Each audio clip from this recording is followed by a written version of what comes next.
শ্যামবাজার পাঁচমাথা মোড়ে বহু যুগ পর এলাম। ক্যামেরা ফোকাসই করতে পারছে না, এত ধুলো। যাই হোক, ট্রাফিক পেরিয়ে আমরা শ্যামবাজার পাঁচমাথা মোড়ে পাশ দিয়ে পাস করছি। রাস্তাঘাটের অবস্থা খুবই খারাপ, এত জ্যাম, দিনের বেলাতেও এত জ্যাম। অনেকদিন পর এলাম, অনেক কিছু চেঞ্জ হয়ে গেছে, জ্যামও বেড়েছে, AQI লেভেলও বেরিয়ে গেছে, প্রচুর বেড়ে গেছে। আজকে তো শুনছি দিল্লিকেও ছাড়িয়ে গেছে, এত পলিউশন, এত ধুলো। যাই হোক, after all north Kolkata is an emotion. অনেকদিন পর এলাম। আমরা যাচ্ছি টুয়ার্ডস কোয়েস্ট মল। কতক্ষণে পৌঁছবো সেটার কোনো গ্যারান্টি নেই।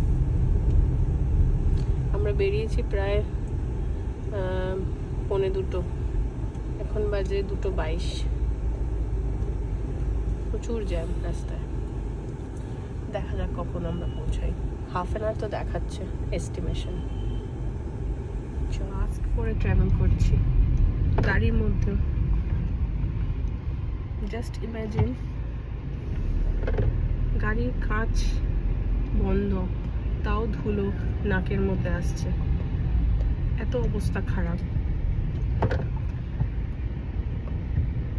আমার গলার অবস্থাও খারাপ, আর এই ধুলোর জন্য আরো ট্রিগার করে যাচ্ছে। আমি এক্সপেক্টও করিনি যে এরকম অবস্থা হবে, এত ডিটোরিয়েট করে যাবে।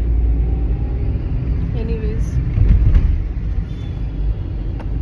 স্টিল এনজয় করতে হবে এরকম ভাবেই।